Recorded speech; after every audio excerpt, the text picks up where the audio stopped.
오헨리 단편선 낙원에 들른 손님. 오헨리 지음 김욱동 옮김. 뉴욕시 브로드웨이에 가면 피서지 개발업자들이 미처 찾아내지 못한 호텔 하나가 있다. 그 호텔은 안이 깊숙하고 넓으며 시원하다. 방들은 서늘한 느낌이 드는 거무스름한 참나무로 장식되어 있다. 인공의 산들 바람과 함께 짙은 초록색의 관목이 우거져 있어서 불편하게 애써 앤디론덱 산맥을 찾아가지 않아도 얼마든지 상쾌한 기분을 느낄 수 있다. 노쇠 단추가 달린 제복을 입은 사환의 안내를 받으며 널찍한 층계를 오르거나 또는 시원한 엘리베이터를 타고 꿈꾸듯 위층으로 올라가노라면 알프스의 등산가들도 미처 맛보지 못한 조용한 기분을 느끼는 것이다. 이곳 주방의 요리사는 화이트 마운틴에서도 맛볼 수 없는 송어, 올드포인트 컴포트를 무색하게 할 참말이다. 바다의 진미 그리고 수렵 감시인의 딱딱한 마음도 녹여버릴 메인주의 사슴 고기를 요리해준다. 사막 같은 7월의 맨하튼에서 이런 오아시스를 찾아내는 건 겨우 몇 사람에 지나지 않는다. 7월 중에는 손님이 한결 줄어들어서 몇 안 되는 손님들이 그 우아한 식당에 시원한 어스름한 빛 아래 여기저기 안락하게 흩어져 앉아 눈같이 하얀 식탁보가 깔려있는 텅 빈 식탁 너머로 서로를 바라보며 말없이 축하를 보내는 모습이 보인다. 주의 깊고 바람처럼 날쌘 웨이터들은 손님 근처에 서성거리다가 손님이 말을 채 꺼내기도 전에 모든 시중을 들어준다. 실내 온도는 언제나 4월같이 서늘하다. 천장에는 여름 하늘에 구름이 둥둥 떠도는 풍경이 수채화로 그려져 있었는데 그 구름은 아쉬움을 남기며 사라져버리는 실제 구름과는 달리 영원히 사라지지 않고 떠돌고 있었다. 이 행복한 손님들에게는 멀리서 유쾌하게 들려오는 브로드웨이의 소음이 마치 한 줄기 폭포수가 부드러운 소리를 내며 숲속으로 떨어져 내리는 소리처럼 들렸다. 낯선 발걸음 소리가 들릴 때마다 그들은 혹시라도 깊숙한 이 대자연을 찾아 헤매는 지칠 줄 모르는 유람객들에게 발견되어 방해를 받지 않을까 하는 두려움으로 귀를 기울이곤 했다. 그리하여 무더운 한여름이 되면 식견 높은 손님들 몇몇은 이 한적한 호텔에 몰래 몸을 숨기고 인간의 지혜와 기술이 제공해주는 산과 바다의 기쁨을 최대한 만끽하는 것이다. 7월 어느 날 손님 한 사람이 이 호텔에 찾아와서는 마담 엘로아즈 다르시 보몽이라는 이름이 적힌 명함을 호텔 사무원에게 내밀며 숙박부에 기입해 줄 것을 부탁했다. 마담 보몽은 이 로우터스 호텔이 좋아하는 그런 손님이었다. 상류사회의 세련된 태도에다 또 진정한 우아함까지 갖추고 있어 호텔 종업원들을 완전히 자기 노예처럼 사로잡았다. 그녀가 벨을 누르면 종업원들은 서로 다투어 그녀의 시중을 들려고 했다. 호텔 사무원들은 소유권 문제만 아니라면 호텔을 송두리째 모두 그녀에게 바치고 싶은 정도였다. 다른 손님들 역시 그녀를 이 호텔 분위기를 완벽하게 해주는 여성적인 고고함과 아름다움을 지닌 손님으로 여기고 있었다. 이 귀하고 귀한 손님은 좀처럼 호텔 바깥으로 나가는 법이 없었다. 그녀의 습관은 로우터스 호텔의 격식 높은 단골 손님다웠다. 그 쾌적한 호텔을 즐기기 위해서는 도시가 마치 수십 리나 멀리 떨어져 있는 것으로 생각해야 한다. 밤에는 근처 옥상이나 잠시 다녀오는 정도였으며 찌는 듯이 더운 한낮에는 마치 송어가 웅덩이 속에 투명한 안식처에 떠 있듯이 로우터스 호텔의 그늘진 요새에 틀어박혀 있었다. 보몽 부인은 비록 이 로우터스 호텔에 혼자서 투숙하고 있었지만 여왕과도 같은 위치를 차지하고 있었다. 그녀가 외롭게 보인다면 그것은 오직 여왕이라는 높은 신분에서 비롯한 것에 지나지 않았다. 아침 10시에 식사할 때의 그 시원스럽고 귀여우며 한가롭고 우아한 모습은 마치 황혼에 피어나는 제스민 꽃처럼 어스름 속에서 부드럽게 빛나고 있었다. 그러나 보몽 부인의 광채가 그 절정에 이르는 것은 저녁 식사 때였다. 그녀는 깊은 산골짜기 속에서 눈에 보이지도 않게 쏟아져 내리는 폭포수의 물보라처럼 아름답고 환상적인 이브닝 가운을 입었다. 이 가운의 이름이 무엇인지 필자의 능력으로는 헤아릴 길이 없었다. 레이스로 곱게 장식된 앞가슴에는 연분홍색 장미가 꽂혀 있었다. 그 가운은 호텔의 우두머리 웨이터가 존경의 눈으로 바라보며 문 밖에서 영접해 마지 않았던 가운이다.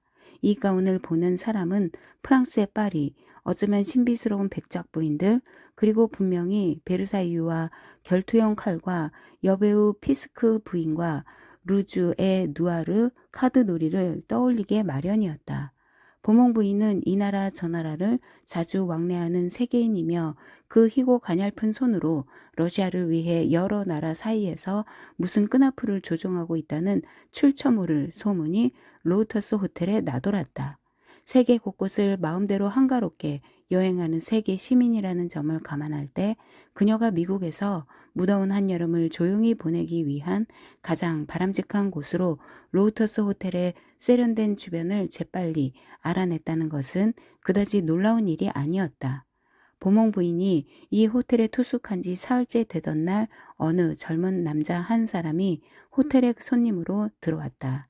우선 그의 옷차림은 흔히 사람들을 평가하는 순서에 따라 말한다면 그런대로 유행을 따른 것이었고 잘생기고 단정한 용모였으며 세상 물정을 아는 듯 균형 잡히고 세련된 표정이었다. 그는 호텔 사무원에게 사나흘 동안 묵겠노라고 말하면서 유럽행 기선의 출항에 대해 물어보았다. 그러고는 마음에 드는 여관에 투숙한 여행자의 흡족한 모습으로 비할 데 없이 훌륭한 이 호텔에 행복한 고요 속에 파묻혀버렸다. 그 젊은이의 이름은 숙박부에 적힌 게 사실이라면 해럴드 페링턴이었다. 그는 이 로터스 호텔만의 독특하고 조용한 생활 속으로 소리 없이 교묘하게 흘러들어 왔기 때문에 휴식을 찾는 동료 손님들에게 조그만 파문도 일으키지 않았다. 로터스에서 식사를 하며 세상 시름을 잊은 채 운 좋은 다른 투숙객들과 함께 무한한 평화 속에 잠겨들었다. 그는 하루 만에 자기 전용의 식탁과 웨이터를 갖게 되었고 브로드웨이 거리를 무덥게 만들며 휴식처를 갈구하고 있는 사람들이 행여 시내 가까이 있으면서도 눈에 띄지 않는 이 안식처에 뛰어들어 엉망으로 만들지는 않을까 하는 걱정까지 하게 되었다. 해럴드 페링턴이 도착한 그 이튿날 저녁 식사를 마친 보몽 부인은 식당에서 나가다가 그만 손수건을 떨어뜨렸다. 페링턴 씨는 그 손수건을 주어 그녀에게 돌려주었지만 그 일을 계기로 그녀와 사귀어 보거나 해야겠다는 생각은 추호도 없었다. 어쩌면 로터스 호텔에 투숙한 안목 높은 이 두 손님 사이에는 어떤 신비로운 우정 같은 게 있었던 것 같다. 브로드웨이의 한 호텔에서 완벽한 피서지를 발견했다는 그 공통적인 행운 때문에 서로 감정이 끌렸다고나 할까. 이들 두 손님 사이에는 예의를 갖춘 우아한 말과 격식에서 크게 벗어나지 않는 말들이 몇 마디 오고 갔다. 그리고 곧 산이나 바다 같은 진짜 피서지의 편안한 분위기에서 만난 사람들처럼 마치 마술사의 신비로운 식물과 같은 우정이라는 싹이 터서 곧 꽃을 피우고 열매를 맺었다. 그들은 얼마 동안 복도 끝에 있는 발코니에 서서 가벼운 대화를 주고받았다. 늘 가던 피서지는 이제 진절머리가 나요. 보몽 부인은 희미하고 달콤한 미소를 지으며 말했다. 소음과 먼지를 피해 산이나 바다로 가봤자 무슨 소용이 있겠어요? 소음과 먼지를 만들어내는 사람들이 곧 뒤쫓아 따라오는 걸요. 넓은 바다에까지 속물들이 뒤쫓아오지요. 페링턴은 슬픈 듯이 입을 열었다. 아무리 호화로운 여객선이라 해도 이제 나룻배나 다름없어졌어요. 이 로터스 호텔이 사우전드 아일랜드나 맥키넥보다 브로드웨이에서 훨씬 더 멀리 떨어져 있는 것 같다는 걸 피서객들이 알아차리는 날이면 맙소사 우린 모두 끝장입니다. 아무튼 우리가 누리고 있는 이 낙원의 비밀이 앞으로 일주일만이라도 무사했으면 좋겠어요. 보몽 부인은 한숨과 미소를 지으며 말했다. 만약 사람들이 아늑한 로터스에 몰아닥치면 전 어디로 가야 좋을지 모르겠어요. 여름철을 이처럼 쾌적하게 보낼 만한 곳은 딱 한 군데밖에는 모른답니다. 그곳은 우랄 산맥에 있는 폴린스키 백작의 성이지요. 바덴바덴과 칸도 이번 여름은 좀 한산하다지요. 페링턴이 말했다. 오랜 옛 피서지들은 해마다 인기가 없어져 갑니다. 어쩌면 다른 사람들도 우리처럼 무 사람들이 찾아내지 못하는 조용하고 구석진 피서지를 찾는 모양이에요. 저는 이 쾌적한 휴식을 앞으로 사흘만 더 누릴 생각이에요. 보몽 부인이 말했다. 월요일에는 세드리코가 출항하거든요. 해럴드 페링턴의 눈에는 금방 유감의 빛이 감돌았다. 저도 월요일에 떠납니다. 그가 말했다. 부인처럼 외국에 나가는 것은 아니지만요.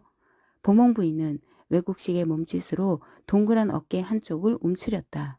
이곳이 매력 있기는 해도 언제까지나 이곳에 숨어 있을 수는 없지요. 그녀가 말했다. 그 성에서는 벌써 한 달 이상이나 저를 맞이할 준비를 하고 있답니다. 꼭 치러야 할 파티가 여럿 있는데 끔찍이도 지긋지긋해요. 하지만 이 호텔에서 보낸 일주일은 정말 잊지 못할 거예요. 저 역시 잊지 못할 겁니다. 페링턴이 나지막한 목소리로 말했다. 그리고 저는 세드리코를 도저히 용서하지 못할 겁니다. 그로부터 사흘이 지난 일요일 저녁 두 사람은 전처럼 발코니의 조그만 식탁에 앉아 있었다. 사려 깊은 웨이터 한 사람이 얼음과 클라레가 담긴 작은 술잔을 가져왔다. 보몽 부인은 매일 저녁 식사 때 입었던 그 아름다운 이브닝 가운을 입고 있었다. 그녀는 무언가 골똘한 생각에 잠긴 것 같았다. 식탁 위에 얹어놓은 그녀의 손 옆에는 조그만 부인용 지갑이 놓여 있었다.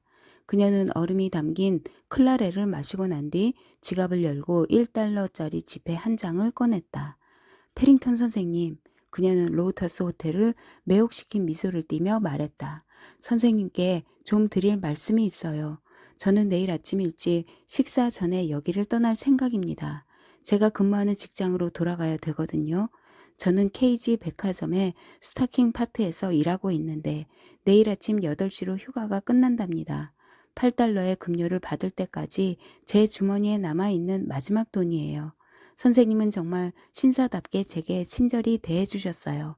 그래서 제가 여기를 떠나기 전에 이 모든 걸 말씀드리고 싶었어요. 저는 이 휴가를 위해 1년 동안이나 급료에서 저축을 해왔어요.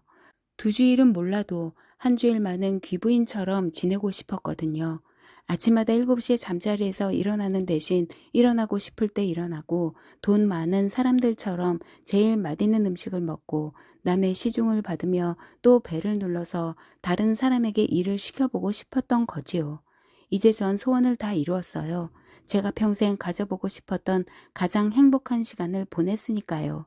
제 직장과 1년간 새에 들어있는 초라한 새방으로 돌아가려고 해요. 페링턴 선생님, 제 생각에는 선생님께서 저를 좋아하신 것 같았고, 저 또한 선생님을 좋아했기 때문에 이 모든 걸 말씀드리고 싶었어요. 하지만, 전 선생님을 속이지 않을 수가 없었어요. 이 모든 것이 마치 저에게는 동화와 다름없었기 때문이지요. 그래서 전 유럽에 관한 이야기와 책에서 읽은 외국 이야기를 해대며 선생님으로 하여금 제가 정말 귀부인인 것처럼 생각하시도록 만들었던 거예요. 제가 지금 입고 있는 이 드레스는 입을 만한 것이라고는 고작 이것뿐인데 오도우드와 레빈스키 상점에서 할부로 구입한 거지요. 75달러나 되는데 치수를 재어 맞추었어요. 10달러를 현금으로 지불하고 나머지 잔금은 수구머니 일주일에 1달러씩 받으러 온답니다. 페링턴 선생님, 이것이 대충 제가 드리고 싶었던 말씀이에요. 그리고 참, 한 가지. 제 이름은 마담 보몽이 아니라 매미 시비터랍니다. 선생님, 여러 가지로 보살펴 주셔서 고마웠어요. 이 1달러는 내일 드레스 대금으로 지불할 겁니다. 그럼 이만 제 방으로 가봐야겠어요. 해럴드 페링턴은 로우터스 호텔의 가장 아름다운 손님이 읊조리는 말에 태연한 표정으로 귀를 기울이고 있었다. 그녀가 이야기를 마치자 그는 우도 주머니에서 수표책 같은 작은 수첩 하나를 꺼냈다. 그러고는 백지에 연필 도막으로 무엇인가를 적더니 그 쪽지를 찢어 여자 앞에 던져주고는 1달러 지폐를 집어들었다. 저도 내일 아침에 일하러 가야 합니다. 그가 말했다. 지금부터 일을 시작해도 나쁠 건 없지요. 그건 1달러 할부금 영수증입니다. 저는 3년 전부터 오도우드와 레빈스키 상점에서 수구먼으로 일하고 있습니다. 당신이나 나나 휴가를 보내는데 똑같은 방법을 생각해 냈다니 이 얼마나 재미있는 일입니까? 저는 늘 멋진 호텔에 한번 투숙해 보고 싶어 했지요. 그래서 제 주급 20달러에서 조금씩 저축을 해 이렇게 해본 겁니다. 자, 매미 씨, 이번 토요일 밤에 함께 배를 타고 코니 아일랜드로 놀러 가지 않겠습니까? 어떻습니까? 가짜 마담 엘로아즈 다르시 보몽의 얼굴에 빛이 감돌았다. 어머나 페링턴 씨 꼭 가겠어요. 그녀는 말했다. 토요일은 12시에 상점을 닫거든요. 지난 일주일 동안 여기서 상류사회 사람들과 호화롭게 지냈지만 코니 아일랜드도 좋을 것 같아요. 호텔의 발코니 아래에서는 7월 밤에 찌는 듯한 시가가 요란하게 웅성거리고 있었다. 로터스 호텔 안에는 알맞게 서늘한 그늘이 드리워져 있었으며 눈치 빠른 사환이 고개만 끄덕이면 언제라도 마담과 그 호위자의 시중을 들 준비로 나지막한 창가에 서성거리고 있었다. 엘리베이터 문에서 페링턴은 보몽 부인과 작별 인사를 했다. 그녀에게는 이것이 로터스 호텔에서 마지막으로 타고 올라가는 엘리베이터였다. 그러나 소리 없이 미끄러져 오는 새 장같이 생긴 엘리베이터에 도착하기에 앞서 그는 입을 열었다. 이제 제발 해럴드 페링턴이라는 이름은 잊어주시지요. 제 이름은 맥메이너스, 제임스 맥메이너스니까요. 사람들은 그저 저를 짐이라고 부르지요. 안녕히 주무세요, 짐이. 마담은 말했다.